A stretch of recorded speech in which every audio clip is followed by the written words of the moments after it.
That speech earlier, why was everyone laughing so much? Oh, just a few jokes in French and English. What did you say? You didn't understand? Never mind that, please tell me. You remember when you said you wanted to eat a buffet? And? You wanted to say buffet in English, right? But it's not buffet, it's buffet. Huh? Buffet means abuse, so you proudly said you wanted to eat abuse. I said, I'm counting on this newcomer who throws such a black joke. I am Natalie Smith. My husband Frederick and I have 2 children, both of whom are adults and live with us. I work part-time at the headquarters of a major corporation. This company has branches overseas, and employees from various nationalities work there. So not only Japanese, but also many other languages are spoken in the office. I used to work as a full-time employee at this company, but I requested early retirement due to my husband's retirement. However, I was asked to stay on as a part-time worker with a more flexible schedule, so I'm currently still working for the company. At first, I accepted the proposal and decided to work part-time, but in reality, there's not much difference in working hours compared to when I was a full-time employee. This is not conducive to enjoying my husband's retirement. Considering my working conditions, the company assigned a new employee to handle half of my workload. However, this new employee turned out to be quite a handful. Ashley-san is an outstanding and talented person who graduated from a prestigious university. As an expected new recruit, I was relieved to think that my job would become easier. However, she seemed discontent from the moment she was assigned. Why do I have to do this kind of job? I didn't miss the words, she muttered. She probably thinks she's too talented for this position and deserves something better. When she found out that I was her trainer, her expression soured even more. A part-timer as a trainer. Lame. Well, she might just be a slightly sharp-tongued newcomer. There are always people like that joining the company every year. This type of person joins the company every year. Having confidence in oneself is great. However, those with high pride often struggle when they face the gap between their self-confidence and reality. And then they leave the company feeling that it doesn't appreciate them. I wonder if she's that type too, but she's still young. I'll overlook her cheekiness for now. Are you a part-timer, Miss Smith? Yes, that's right. So, did you only finish high school? Huh? No. Wait, you're not saying you only finished middle school, are you? Ashley, what does educational background have to do with this job? You attended the orientation, didn't you? Yes, of course. Didn't they explain it to you then? This company doesn't tolerate any form of harassment, including asking about someone's educational background. Be careful about your behavior in the workplace. She seemed unhappy with my warning and maintained a sullen expression. It's easy to imagine that working together in the future might be difficult. Hiding your educational background. Well, I can pretty much tell. She seems to be unable to feel satisfied unless she speaks out her thoughts. Since you were assigned here to help me with my work, please make sure to learn it properly. She remained silent with a sharp expression on her face. Understood. Yes. She sat next to me and started chatting away without even doing any work. She went on and on about how competent and global she is. She claimed that she's good at both English and French. To put it simply, it was all just bragging, a way for her to show off. It's quite surreal to see a young person in their 20s trying to one-up a 65-year-old. It's quite surreal. And when it was time for lunch break, she invited me to lunch. Smith-san, can you treat me to lunch? Huh? I'm okay with it. But don't you want to eat with your peers? No, I'm your junior. Let me treat you as a way to get to know you better. I've seen a lot of young people, but she's the first of her kind. Well then, let's go together today. Thank you. But are you okay with the money? You're just a part-timer after all. Ugh. She's finally saying what she wants to say. She's so full of ill will. Really, she's just like a child. Yes, don't worry about it. By the way, is there anything you want to eat? Yes, I want to go to a buffet. Is there a good one around here? What are you talking about?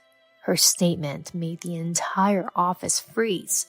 However, she seemed completely confident despite her obvious misunderstanding. Oh, right. You don't understand English, do you, Mrs. Smith? Huh? Do you understand if I say Buffett? Well, let's go then. Thanks for the treat. At this point, her troublesome personality starts to look cute. Since then, despite receiving guidance from her, she's incredibly slow at learning. Of course, there's no doubt that she's capable of studying since she graduated from a prestigious university. However, whether it's due to her pride or not, she doesn't pay attention to jobs she's not interested in. Moreover, she's not aware of it. Everyone around her adjusts to her level and speaks Japanese. She's attended countless meetings so far, but it seems she doesn't understand the language and the conversation falls apart. She has absolute confidence in herself. Therefore, she probably doesn't even notice that people around her are being considerate. Ashley, the numbers on this document are wrong. Fix them right away. This repeats every day. With this, my workload will never decrease. It just keeps increasing. Well, if you found the mistake, why don't you fix it, Mrs. Smith? I'm not good at Japanese. Oh, really? Don't worry. This isn't a matter of Japanese or not. It's just numbers. Fix it quickly and submit it. I see her scowling face every day. I've become so used to it that I don't feel anything when I see that face. Ugh, what a hassle. I can hear you. Just do it. Then she stares at my face. Why are you acting so bossy as a part-timer, Mrs. Smith? Bossy? Be careful with your choice of words. Don't forget that you're in a position to seek my guidance. See? You're really bossy. Why is a part-timer in charge of training in the first place? It doesn't make any sense. Despite the approaching quitting time, all she does is talk. That's because I used to be a full-time employee. Huh? So you got demoted? No, not demoted, but downgraded to part-time. She bursts out laughing. Hilarious. So you can't do that job, huh? Honestly, she's so narrow-minded. Look, everyone has their own circumstances. We don't have time for unnecessary talk, so fix it quickly and submit it. All I can say for now is that I'm more skilled at this job than you. Enough with the useless chatter. Get to work. Even if she's academically capable, this personality makes her future worrisome. If I could be greedy, I would have liked to have more talented person assigned. Well, I'm not in a position to interfere with the company's decision. They assigned her to reduce my workload. I'm very grateful for that sentiment, but it's a rocky road ahead. I was under a lot of stress, but I endured it and faced her. However, she was the same. It seemed like she had her own stress built up. And to vent that stress, she took an outrageous action. There's a certain daily routine in this company. It's a morning meeting where one employee gives a speech. Of course, since this is a multinational gathering, the speeches are in various languages. English is the main language, but there's also speeches in Japanese, Chinese, Spanish, and French. There's no particular content requirement. It's more like a practice ground for speaking confidently in public. And it was Ashley's turn to give the speech that day. She boldly stepped forward and started speaking in her proud French. But let's overlook the fact that her conversation was still quite clumsy since she's still a newcomer. The surrounding employees also directed gentle gazes at her. Then midway throughout her speech, she started introducing me. As a part-time job senior, she's been very helpful to her. That's why she wants to introduce me at this event. She wants to learn from my excellent part-time job senior speech. However, the face of the person who invited me was not just grinning, but very distorted. I see. She probably thinks that I downgraded to a part-time job, as she put it, could not possibly give a speech. Please give your speech in French, senior. The face of the girl whispering in my ear was very ugly. Am I, a 65-year-old woman, going to compete with a young whippersnapper in her 20s? As I started my speech in French, her eyes widened and she stood there with her mouth open. Of course, that's to be expected. I was stationed in Paris for 8 years, so there's no way I can't speak French. I still have high hopes for her growth as a newcomer. She's very humorous. She joked about wanting to eat a baguette a while ago.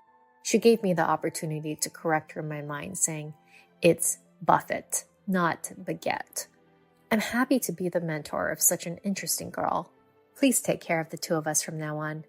As I made that speech, the employees laughed out loud. Good, I managed to include some humor in my speech. My sense of humor isn't dead yet.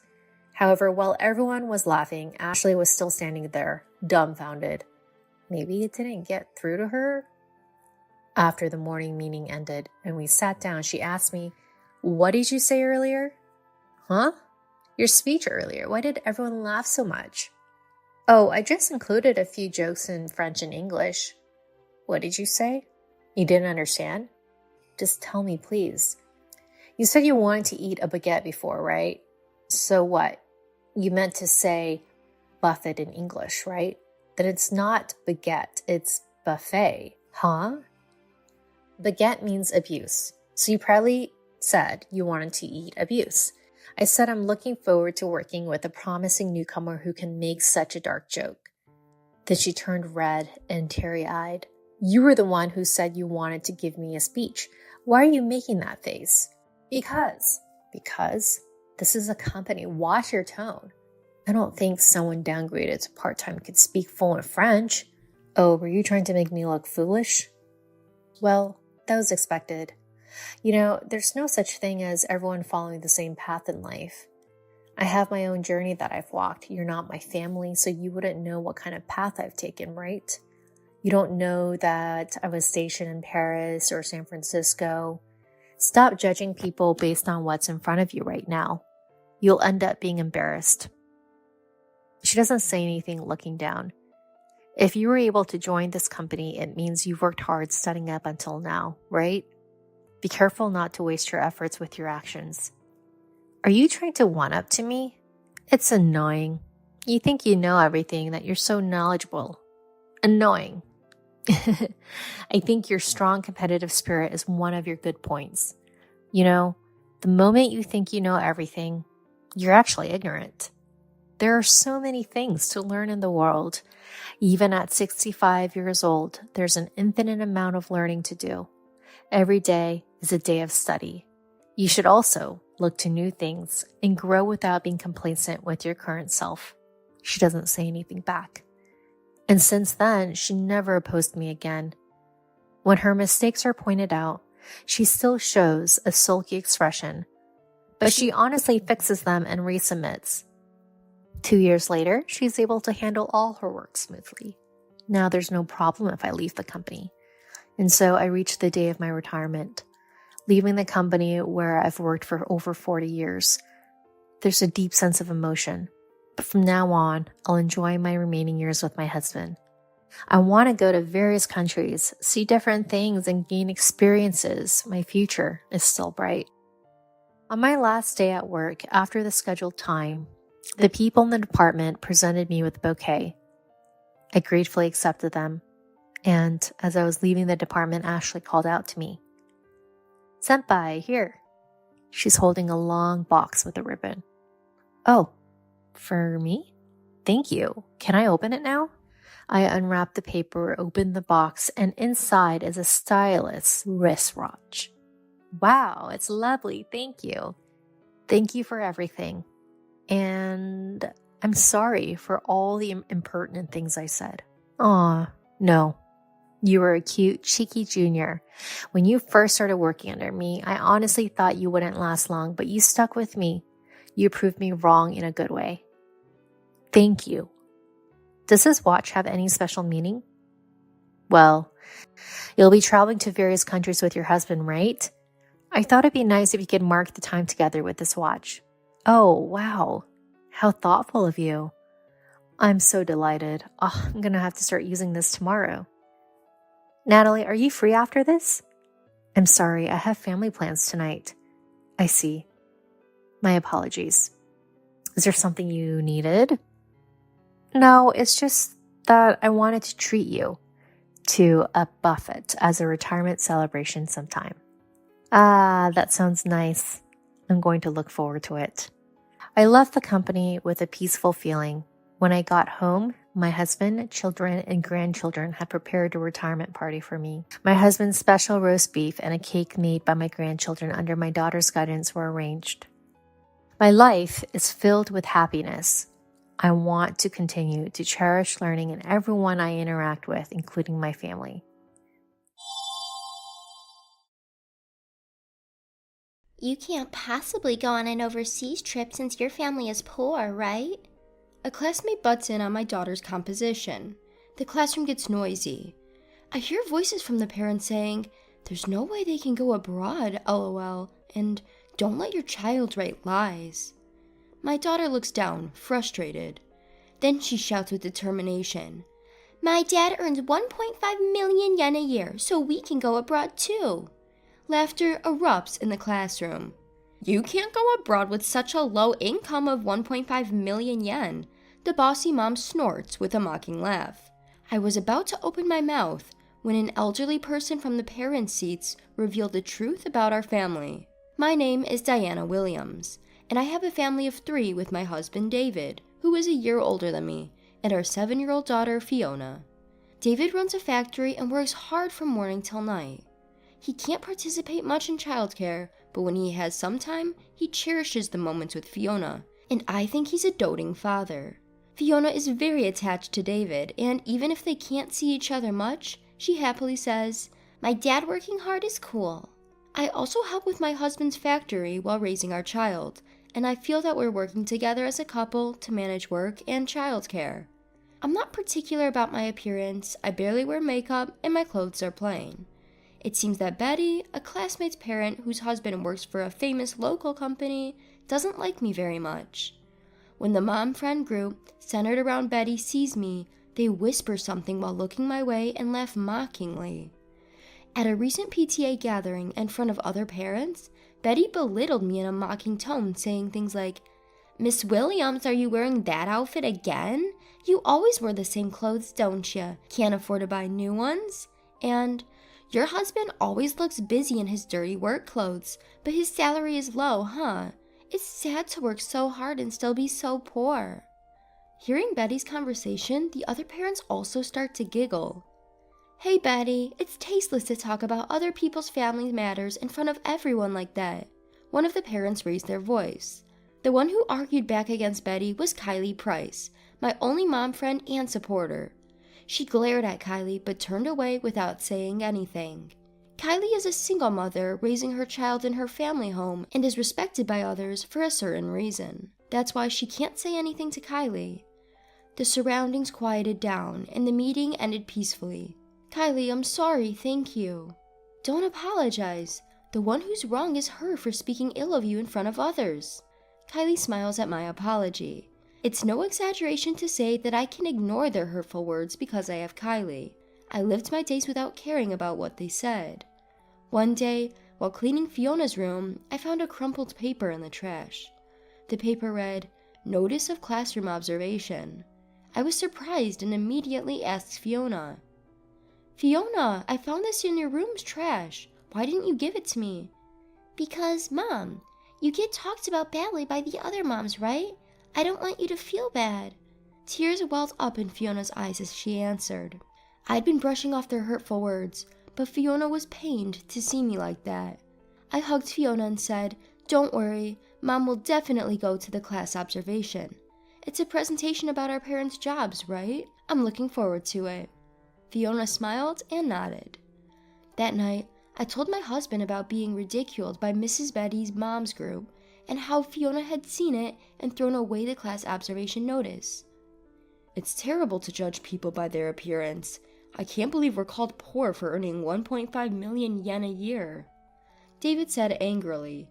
He then assured me, "I'll make sure to attend the class observation too. We'll show them." I didn't realize Fiona was listening to our conversation. On the day of the class observation, my husband was going to be late due to work, so I headed to the classroom alone.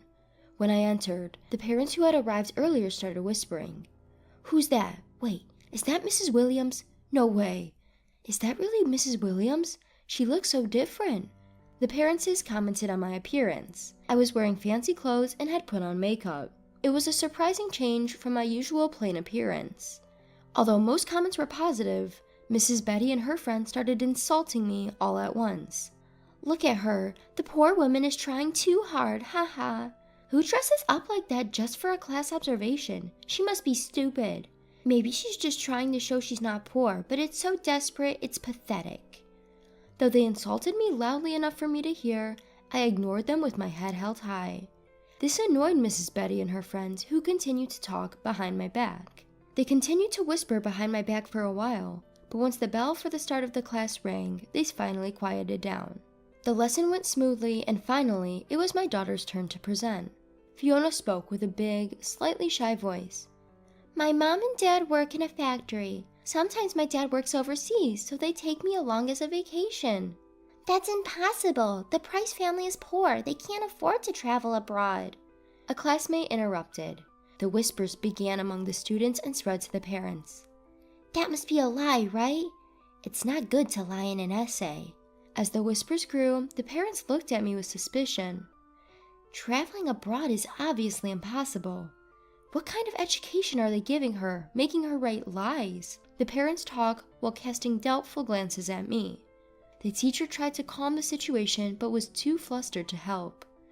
Fiona looked down in frustration, but then shouted with determination. My dad earns 1.5 million yen a year, so we can afford to travel abroad.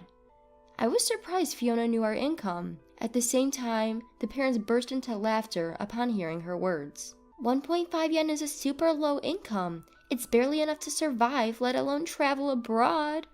Giggling, Mrs. Betty spoke. The other parents laughed too, saying things like, "That's impossible," or "Their salary is too low."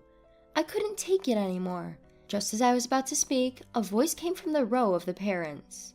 "Young lady, it's not 1.5 million yen, it's $1.5 million. The voice belonged to Mr. Victor Price. He is Kylie's father and the president of a company that does business with David's factory. He must have come to see his beloved granddaughter Kylie. Since Mr. Price's company also has dealings with Mrs. Betty's husband's company, she couldn't be too aggressive towards Kylie. $1.5 million? That's close to 200 million yen in annual income. Unbelievable, but if Kylie's father says so, it might be true. But why dollars? The classroom buzzed even more. Her father is a very skilled craftsman, and now he has more international transactions and technical guidance, so most of his income comes in dollars. He's a wonderful man who takes care of his longtime clients, no matter how busy he gets or how many new clients he has. Mr. Price continued in a clear voice that carried well in the noisy classroom. I don't think shallow people who judge others by their appearance have the right to criticize the Williams family. Mr. Price glanced at the parents, and they all went quiet at once. Mrs. Betty and her friends blushed and looked down in frustration. Just as the classroom quieted down, David entered the room. The parents are looking at David with surprised expressions. There stood David, looking like a well-dressed celebrity in a high-quality suit, a far cry from his usual appearance in dirty work clothes and covered in sweat. "Sorry, I actually arrived just before Fiona's presentation, but I couldn't enter the classroom because it got noisy." David smiled at me as he spoke. "Okay, everyone, quiet down. We're going to continue the class." Taking advantage of the quiet moment, the teacher resumed the class. After the class ended, David went to Mrs. Betty and said, "It seems my wife has been under your care," with a smile. Mrs. Betty, at a loss for words, stammered, No, that's... I was actually just talking with your husband about our future contracts. He seemed to look down on my factory, and I can see now that you feel the same. I don't want to do business with your husband's company anymore. Can you please not involve my wife anymore?" David tried to sound gentle, but the anger in his eyes was apparent. "What? If you do that, your factory will be the one in trouble. Without the business from my husband's company, your factory will go under. You're just getting carried away because of your recent success." Mrs. Betty ranted with a red face before leaving the classroom with her followers. "That was tough, David. Mr. Price, I'm sorry for the trouble. Thank you for helping my wife and daughter." No, I couldn't stand to see the family of my important business partner and friend being insulted. I'm sorry for being meddlesome and even talking about your financial situation. I may have stolen your moment to make a cool entrance. Please stop. I did want to say something, but my voice would have cracked. I'm grateful you spoke up instead. Come on, we can't have the highly regarded president of an industry in the spotlight being so timid. Looking at David and Victor chatting cheerfully, I get a question from David. Why did Fiona know about my annual income anyway? I'm not sure, but maybe she heard it when you told me about the school visit. Oh, that could be it. When I look at Fiona, she's looking at us too, smiling and waving at David and me. Seeing Fiona smile, I feel relieved from the bottom of my heart. Ever since that school visit, the other parents started cozying up to me as if they changed their minds. Mrs. Williams may dress modestly, but she acts so refined. She's a real celeb. Invite me to your house sometime. So, where do you go abroad? Bring me a souvenir next time you go. I'm fed up with their attitude, cozying up to me as soon as they learn about my income, after making fun of me before. I haven't changed my behavior and keep my distance from other parents except Kylie. People are so fickle, right? Bad-mouthing you behind your back, then changing their attitude as soon as they learn your true identity. Haha, thanks for getting angry on my behalf, Kylie. Oh, by the way, I heard from my father that Betty's husband is having a rough time. According to Kylie's story, Mrs. Betty's husband was transferred to a window seat department after his contract with David's factory was terminated. Mrs. Betty's husband's company heavily relied on the products from David's factory, and now they must downsize their business because of the terminated contract. Indeed, the company asked David to reconsider several times, but he stubbornly refused. That company acted as if they were doing us a favor by using our products. That's probably why Mrs. Betty's husband was so arrogant. I don't want to deal with a company like that, David says with a bitter smile. Even without the business from Mrs. Betty's husband's company, David's factory is not damaged at all. In fact, with more time to deal with other companies and train young workers, their performance has improved even more. Mrs. Betty's family is struggling as their company's performance has worsened and their salary plummeted. With the window seat position, the chances of promotion are slim. Rather, the company's survival itself is quite questionable. Victor's company is even considering terminating their contract with Mrs. Betty's husband's company. If their contract with Victor's company is terminated, they could go bankrupt. Mrs. Betty used to boss around other moms with a big face, but now she's rumored to have caused her company's crisis and has no followers. Fiona no longer gets ridiculed for being poor and enjoys going to school. Mom, I like your usual style, but I'd be happy if you dressed up like you did at the last school visit, Fiona tells me shyly. Alright, I'll dress up for the next school visit too. When I say that, Fiona happily jumps around saying, Yay! I regret involving Fiona because of my carelessness about my appearance. From now on, I'll have to pay a little more attention to how I look. However, I don't want Fiona to become a shallow person who judges others by their appearance. I am determined to teach Fiona that not only appearance, but also the inner self is important. Grandma, Mom's got a tummy ache, help! Around 9 p.m., I got a call from my 5-year-old granddaughter that took my breath away. When I asked to speak to her mom, my daughter weakly said on the phone, it hurts, Mom. I called Dad too, but he's out drinking and told me I could handle it. I was appalled to hear that he was out drinking, leaving his sick wife and young child behind. I was utterly astonished by what kind of person he is, but this was not the time to talk about such things. I quickly arranged for an ambulance and jumped into a taxi to head to my daughter's house. It took about 15 minutes to get there, and when I entered, the room was freezing even though it was winter.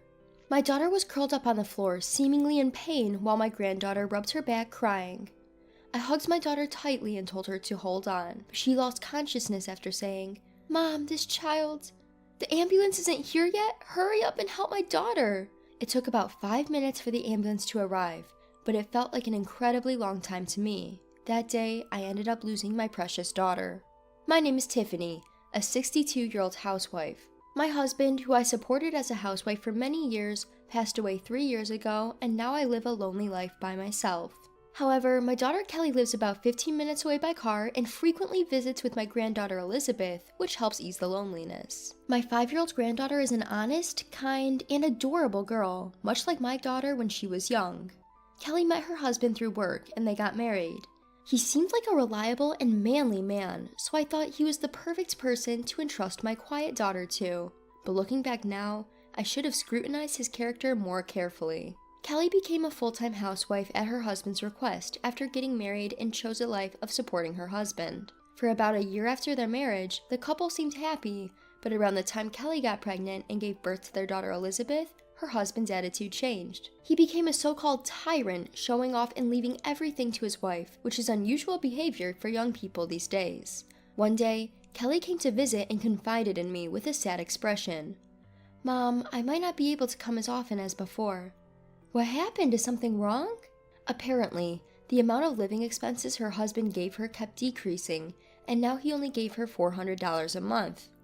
As their daughter Elizabeth grew, so did their food expenses, and they needed to buy clothes. So Kelly started cutting back on her own food expenses, but even the bus fare to come to my house became a burden. That's when I noticed that although she ate a lot whenever she came to my house, she seemed to be losing weight every time I saw her. I asked her about it several times, but she always said, "I'm fine." Secretly, I was worried about her. Since then, I had given her money and bought her food, but it was difficult to interfere in their marital relationship, so all I could do was tell her to contact me anytime. But I should have played the villain and expressed my opinion to my son-in-law at the time. If my husband were alive, he would have definitely done that. I still deeply regret my decision at that time. One winter night, around 9 p.m., I got a call from my 5-year-old granddaughter. "Grandma, Mommy says her tummy hurts. Help!" When asked to speak to her mom, she pleaded in a weak voice. My daughter has always been a tough girl, so she must be in terrible pain. My granddaughter told me her dad went out drinking and wouldn't come home even after she called. I felt anger toward my son-in-law, who was so careless while his 5-year-old daughter tried her best to help her mother.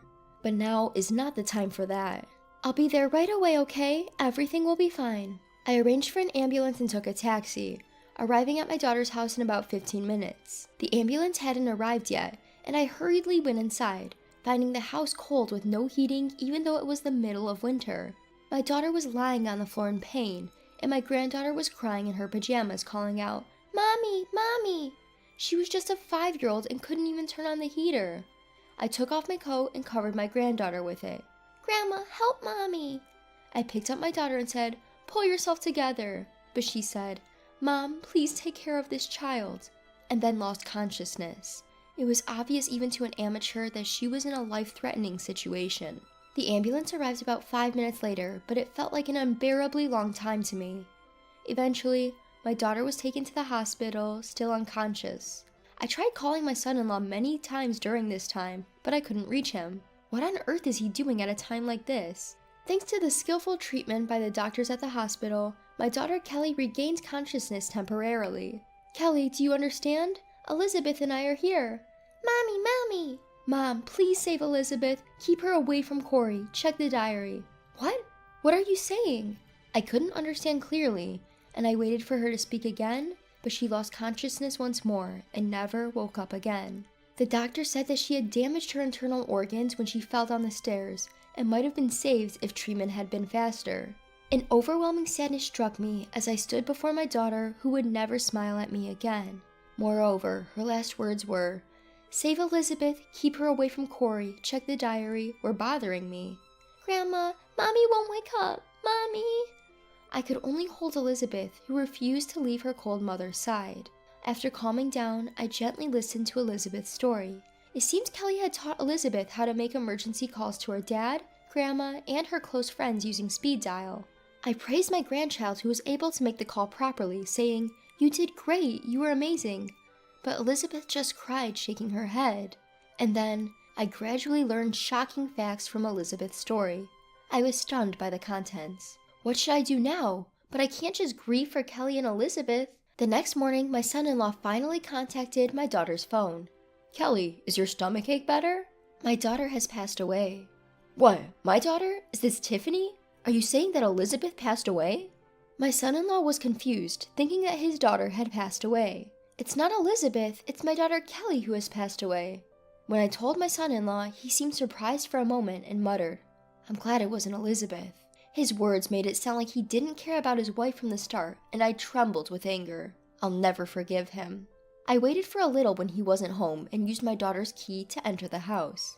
When I found my daughter's diary in a drawer in the closet, I was shocked by its contents, and my anger was renewed.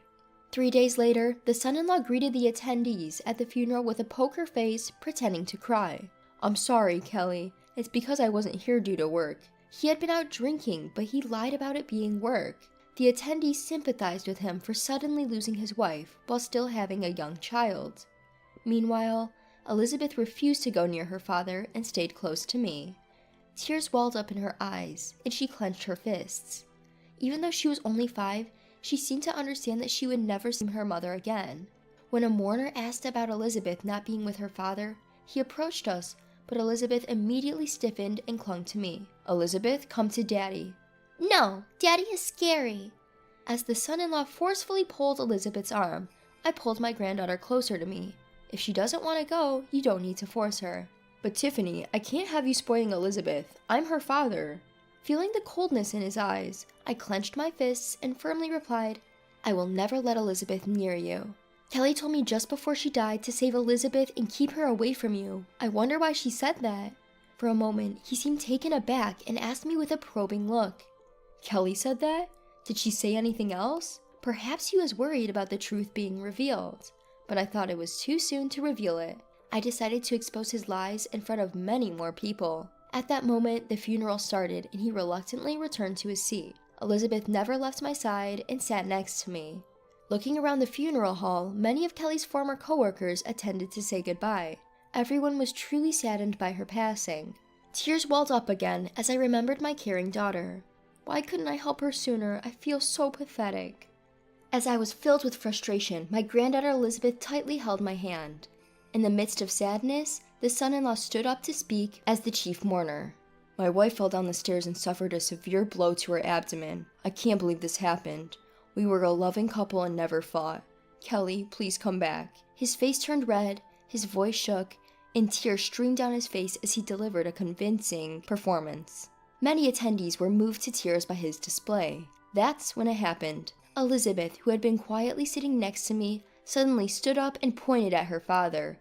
Liar! You're the one who kicked Mom's belly! Elizabeth bit her lip and glared at him with tears streaming down her face. "What do you mean? You said she fell down the stairs, right?" A murmur spread among the attendees. Of course it would. Corey said something completely different from what my grandchild claimed. Everyone seemed puzzled by the sudden statement. Corey tried to quickly cover up Elizabeth's words. "Elizabeth, you're mad because Mom passed away while Dad was at work, right? But lying is not good." Dad kicked Mom and pushed her down the stairs. Then Dad went somewhere. After that, Mom cried because her stomach hurt so much. "Yeah, it's not Dad's fault since Mom's stomach started hurting when he wasn't there." I called Dad to help Mom, but he said he was drinking and to just deal with it. That's why I called Grandma. "Elizabeth, don't say anything more unnecessary." As Corey noticed the rising voices of criticism from the attendees, he hurriedly approached Elizabeth to forcefully stop her. I stepped in front of my grandchild and glared at Corey. "Old woman, stay out of this. Get lost." Before he could push me away, I pulled out a notebook. It was Kelly's diary. "Here, it's written what you've been doing. Everyone please listen." Corey tried to stop me from reading with the attendees' permission, but someone from his company held him back. I borrowed a microphone from the host and read carefully without missing a word. The diary described the daily verbal abuse from her husband, the struggle of not being given enough living expenses, and more. It also mentioned that Corey hit and kicked her when he was in a bad mood, causing constant injuries that were hard to read about. It seems Kelly wanted to break up, but even though she wanted a divorce, Corey threatened her saying, "I'll never let go of Elizabeth," so she wouldn't make a move. The last entry, written with a trembling hand, said, "It hurts. Mom, help me." I couldn't stop the tears from rolling down my cheeks. Hearing the heartbreaking content, cries similar to screams came from Kelly's close friends. Kelly had endured this without telling anyone. "Shut up. I just disciplined my wife. Kelly was the one at fault for not being able to handle housework while raising a child. You were using her as an outlet for your stress, right? I know you weren't even giving her proper living expenses." "I was giving her $400 a month. It's my wife's fault she couldn't manage the money." "No one can live on just that. This girl was even sacrificing her own meals while you were doing whatever you wanted, right?" "It's my money, so it's my business where I go drinking, right?" People around whispered things like, "Only $400 for living expenses? You disciplined her by hitting and slapping? You went to bars?" And they all gave Corey cold stares. In response, Corey started to lash out. "I'm not the bad guy here. I just kicked her a little and she fell down the stairs on her own." "So you admit you did it?" I don't know. I went out drinking right away, so I wasn't there when she went to the other side. If you'd taken her to the hospital right away, she would have survived. I'll never forgive you. No one sided with him, and Corey began to cry pathetically. Then, someone among the attendees called the police, and the sound of a patrol car could be heard. Corey tried to run away, but he was restrained by relatives and handed over to the police. Elizabeth, you did well. I hugged Elizabeth as she sobbed. Later, the police found evidence when they examined the daughter's body before cremation. The crime of taking a life is heavy, and it is unlikely that Corey will be released from prison as he shows no remorse. Elizabeth now lives with me. Our grandchild is gradually recovering and starting to smile again. I am working hard every day to increase my strength, thinking that I must be healthy to raise Elizabeth. From now on, I plan to live a peaceful life together with Elizabeth. My name is Jessica, and I'm 49 years old. I've been married to my husband Ethan for 20 years, and since our son left home last year to attend a university in another state, I've had more free time. However, I started working part-time because we needed to send money to our son. I had been a stay-at-home mom since giving birth to him, so at first, I struggled with many things. Lately, I've been feeling more fulfilled as my opinions have been taken into account at work, and I feel like I'm actually being useful. Hey, Ethan. I just found out I'm getting a small raise in my hourly wage. It's nice to be recognized for my hard work, isn't it? I was in a cheerful mood as I spoke to Ethan, who was absent-mindedly watching TV. Then suddenly, "So, you're saying you can live on your own now?" My husband unexpectedly asked me something that made no sense. What? Thinking I misheard him, I responded with a questioning tone. "It's perfect timing. I've been meaning to tell you." He turned his face to me and began to talk. My husband's smirking face gave me a bad feeling. "I've got a cute girlfriend now. I don't need you anymore." I was frozen in shock by his unexpected words. "Get the divorce papers and the marriage certificate from the city hall tomorrow." He said it nonchalantly. It was all too sudden, and I couldn't understand what was happening. "What do you mean?" He found a new woman, so he wants a divorce. And he wants to remarry the new woman? As the situation became clearer, I could feel my body shaking. Seeing me like that, my husband sneered. "I can still live as a man. Unlike you, who gave up on being a woman a long time ago. It's been so long since we stopped having a relationship at night, there's no point in being together anymore." How rude and outrageous he is. It's true that we haven't had a marital relationship for a long time, but it's not because I gave up on being a woman.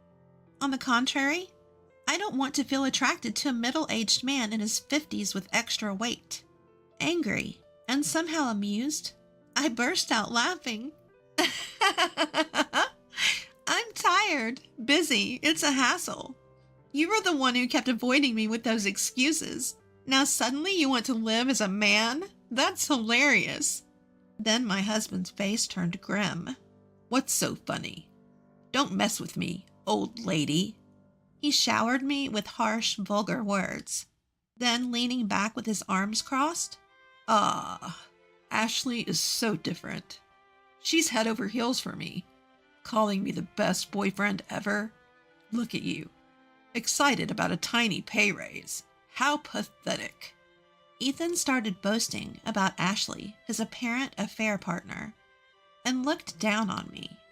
Ashley. Her name. Ashley. Ashley. You are annoying. Then Ethan proudly talked about Ashley's background. She's working in the nightlife scene, over a decade younger in her mid-20s. She's carrying his child. It's not uncommon for age gap marriages these days, but a parent with an almost 20-year-old son having a child with a woman not much older than their child? I felt like I was going crazy with disgust. In life, you need love, not with someone cold and hardened like moldy rice cake like you, but with a woman like Ashley, who has fresh, plump skin. A love that lasts forever. That's what makes spending money worthwhile. My husband ranted with a rolling tongue. So it's basically love bought with money. Choosing a young, fresh girl while ignoring his own withering self. I see. So you switched to a young, unwise girl who's after money and doesn't mind having an affair with a married man. When I pointed that out, my husband shouted, spitting in anger. It's not about money. It's about love. And he angrily spat out the words. Anyway, I'm serious. I need to marry Ashley as soon as possible and reassure her. You pack your stuff and get out. Wow. He's only focused on his own convenience. I was speechless and dumbfounded. At the same time, it started to seem rather ridiculous to me. Because the last time this person used the word love towards me was ages ago. I'm sure with that new girl, Ashley, after a while, he won't even show any reaction. With time and age, such fleeting feelings are bound to fade away. In fact, the harsh words my husband is throwing at me now will be directed at Ashley next. Really? You're pathetic. I should have noticed before we got married. When I think about it, I've taken on all the housework and childcare by myself. My husband, who never helped, but also just criticized me for not doing this or that, has changed a lot. Even though it was a time when it was taken for granted, there wasn't even a single word of appreciation, let alone love. And now, he's discarding me, who has tried so hard, and moving on to a younger woman. I couldn't believe it was a sane decision, but Ethan seemed to take my words as just sour grapes. Well, then there's no problem. Anyway, we'll fill out the paperwork on the next day off. Make sure you have both ready. And with that, he locked himself in the room. For several days after that, I spent sleepless nights and couldn't stop the tears of frustration. Still, outwardly, I pretended not to be bothered. On the next day off, my husband actually invited the other woman to our house. Hi there, Ethan's old wife. I came to help with the paperwork. The woman named Ashley, who casually sat on the sofa and hummed, crossed her legs arrogantly. As my husband said, she had smooth skin, and her confidence in her appearance was evident from her behavior.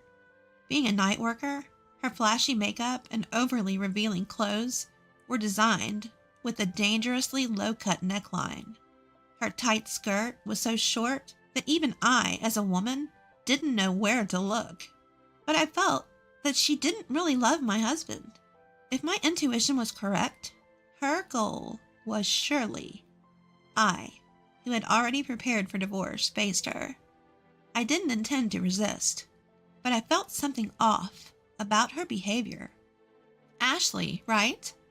Did you start dating Ethan knowing that he's married? Calling me an old wife means you understand each other's positions, right? She laughed loudly and said, I'm not stupid. You know, don't underestimate me, you old lady.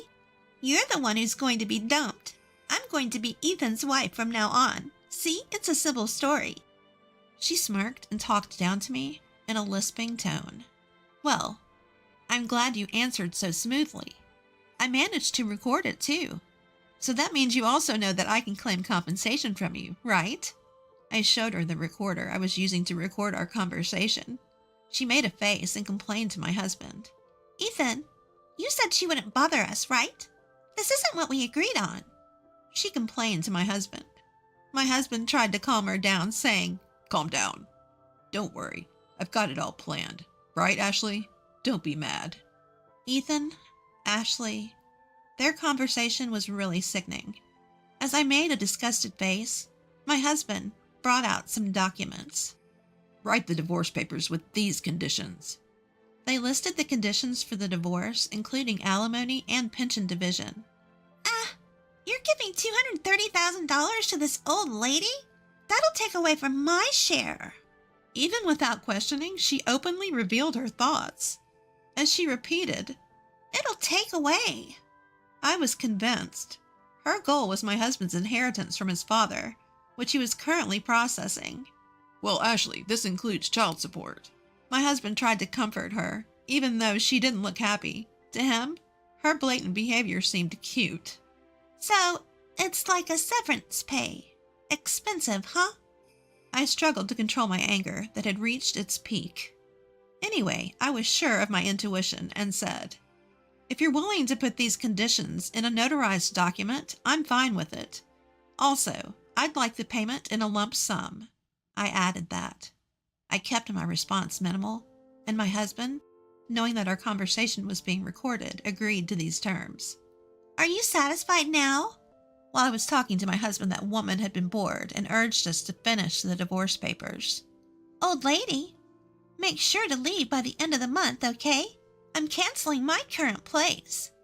Once the notarized document is ready, I'll submit the divorce papers. I'll leave as soon as that's done.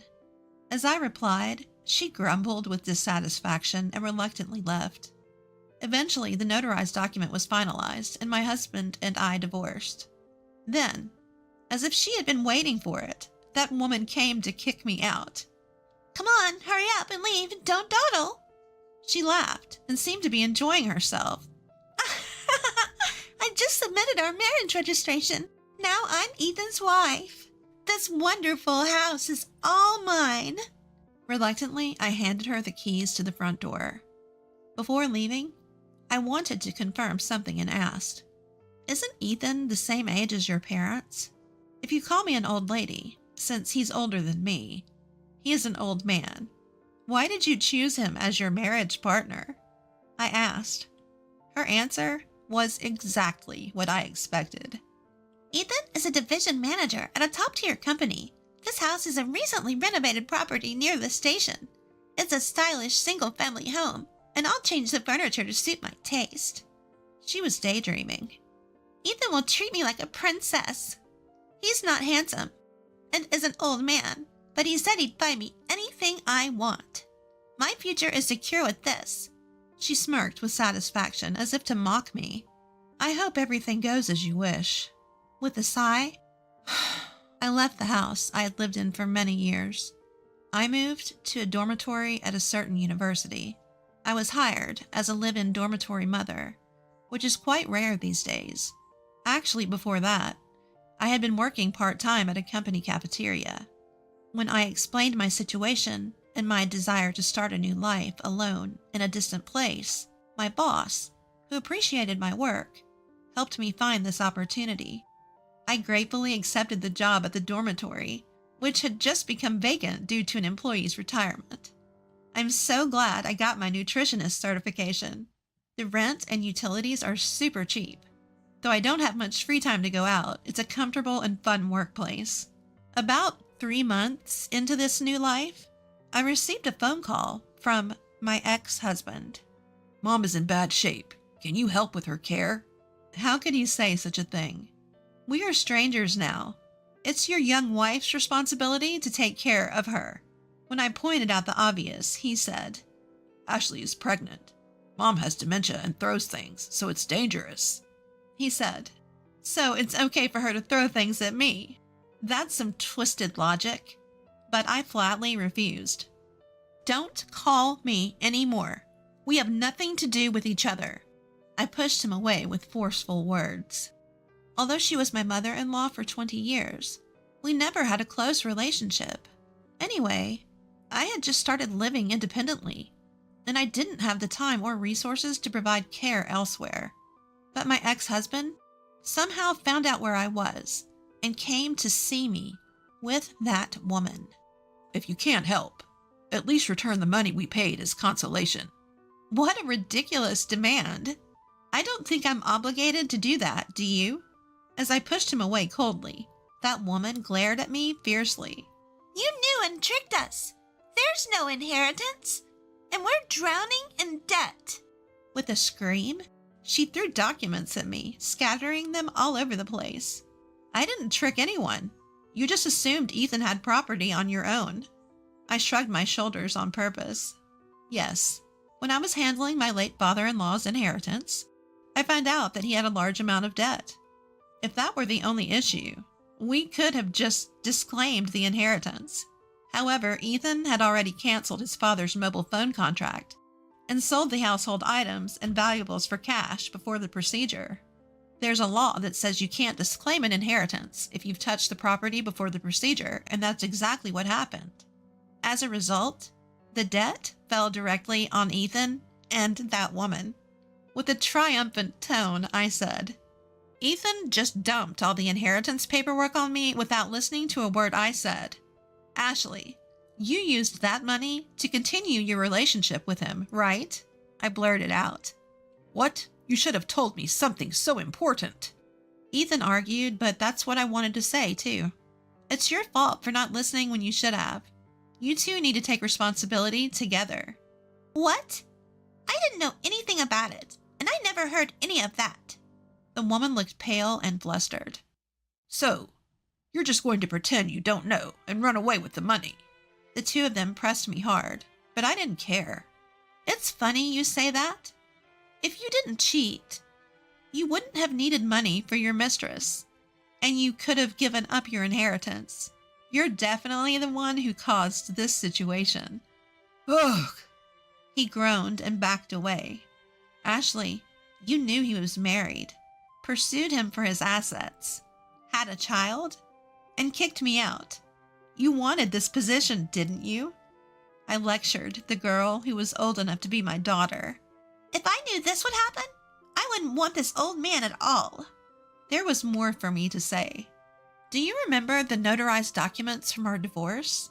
I received alimony, pension division, and child support from Ethan. But besides that, I can also claim alimony from you." What? You're saying $230,000 isn't enough? You're so greedy. She shouted in disbelief and insulted me. "I would have forgotten about it if you left me alone, but you come up with nonsense like demanding I take care of his mother or return the alimony I received. I can't take it anymore." I told her I had a recording of our divorce negotiations and was serious about claiming alimony. She ran away without looking back. As I watched her go, I turned to Ethan, who was still standing there. How can she run like that when she's in her last trimester? Is she really pregnant? And where's the love now that she's run away? At my question, Ethan gasped, "I was wrong. Please come back." He begged with teary eyes, looking aged all at once. "No way. Please leave." "Jessica." My ex-husband sobbed, and as pitiful as he was, he didn't deserve any mercy considering his past actions. Later, just as I expected, the woman disappeared, leaving only a divorce notification behind.